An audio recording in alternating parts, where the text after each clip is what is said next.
पुण्याच्या माजी पोलीस आयुक्त मीरा बोरवणकर सध्या चर्चेच्या केंद्रस्थानी आहेत। उपमुख्यमंत्री अजित पवारांवर आरोप करत बोरवणकरांनी खळबळ उडवून दिली। अजितदादांवर केलेल्या आरोपांची चर्चा होत असतानाच मीरा बोरवणकरांनी आणखी एक मोठा गौप्यस्फोट केला आणि यावेळी अजित पवार नाही पण उद्धव ठाकरेच कोंडीत सापडले। आता हा नेमका विषय काय आहे जाणून घेऊयात या व्हिडिओतून। नमस्कार, मी भाग्यश्री आणि टीओडी मराठीमध्ये तुमचं स्वागत। मीरा बोरवणकरांचं मॅडम कमिशनर पुस्तक प्रकाशित झालं आणि त्या चांगल्या चर्चेत आल्या।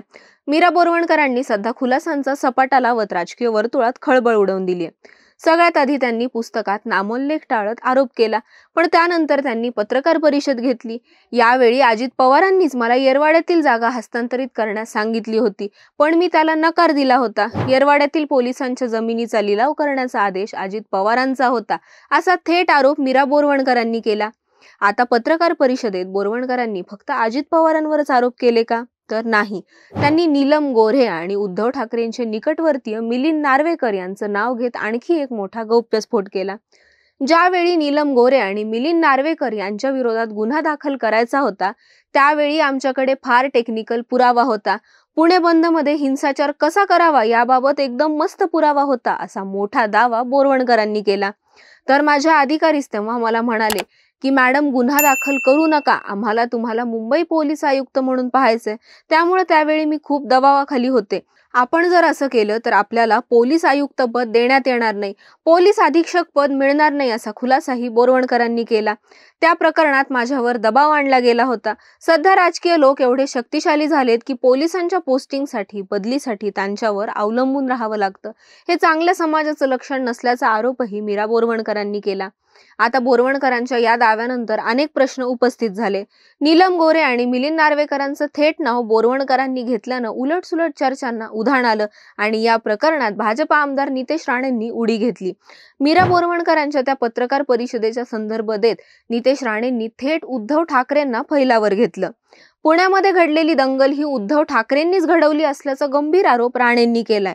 एवढंच नाही, पण मिलिंद नार्वेकर आणि नीलम गोऱ्हे यांच्या माध्यमातून ही दंगल घडवण्यात उद्धव ठाकरेच जबाबदार असल्याचा दावाही राणेंनी केला। तर राम मंदिराच्या उद्घाटनासाठी सरकार बस आणि ट्रकमधून मोठ्या संख्येनं लोकांना आमंत्रित करेल आणि त्यांच्या परतीच्या प्रवासादरम्यान 2002 मधल्या गोध्रासारखी घटना घडण्याची शक्यता, असा दावा उद्धव ठाकरेंनी काही दिवसांपूर्वी केला होता। यावरूनही नितेश राणेंनी हल्लाबोल केला की 2024 मध्ये दंगल होणार, हल्ला होणार, हे उद्धव ठाकरे आतापासूनच बोलतात, त्यामुळे जर खरंच तसं काही झालं तर त्याला ठाकरेच जबाबदार असणार, असं म्हणताना उद्धव ठाकरेंचा दंगली भडकवण्याचा इतिहास असल्याची टीकाही नितेश राणेंनी केली। आता मीरा बोरवणकर यांच्या पुणे हिंसाचाराबद्दलच्या आरोपांवर राज्याचे उद्योगमंत्री उदय सामंत यांनी भाष्य केलं। जर एखाद्या मंत्र्याबद्दल अधिकाऱ्यांना काही इनपुट असतील तर ते दंगल घडण्यापर्यंत अधिकाऱ्यांनी का थांबावं, असा सवाल उदय सामंतांनी उपस्थित केला। इतकंच नाही तर त्याच वेळी कोणत्याही पक्षाचा तो नेता असेल त्यावर कारवाई करण्यात आली पाहिजे होती, मात्र रिटायर झाल्यानंतर काही लोकांना लक्ष करून बदनाम केलं जातंय। रिटायर झाल्यावर अशी पुस्तकं संस्कृती पुढे यायला नको, निवृत्त झाल्यानंतर असे आरोप करणं योग्य की अयोग्य हे आता जनताच ठरवेल, असंही उदय सामंत म्हणाले। सध्या मीरा बोरवणकरांच्या पुस्तकामुळे राजकीय वर्तुळात आरोप प्रत्यारोपाचं सत्र सुरू आहे। त्यात पुणे हिंसाचारावेळी घडलेल्या एका प्रसंगाबद्दल बोलताना नीलम गोऱ्हे, मिलिंद नार्वेकर यांच्या नावाचा उल्लेख बोरवणकरांनी केला। इतकंच नाही तर दंगल पेटवण्यात त्यांचा हात असल्याचंही त्यांनी म्हणलं आणि नितेश राणेंनी त्याचा धागा थेट उद्धव ठाकरेंपर्यंत नेऊन पोहोचवला आणि चौकशीची मागणी केली। बोरवणकरांचा आरोप आणि नितेश राणेंनी त्याचा उद्धव ठाकरेंशी जोडलेला संबंध, चौकशीची केलेली मागणी याबद्दल तुम्हाला काय वाटतं कमेंट करून सांगा आणि अशाच व्हिडिओसाठी टाइम्स ऑफ डेमोक्रेसीच्या YouTube चॅनलला सबस्क्राइब करायला विसरू नका।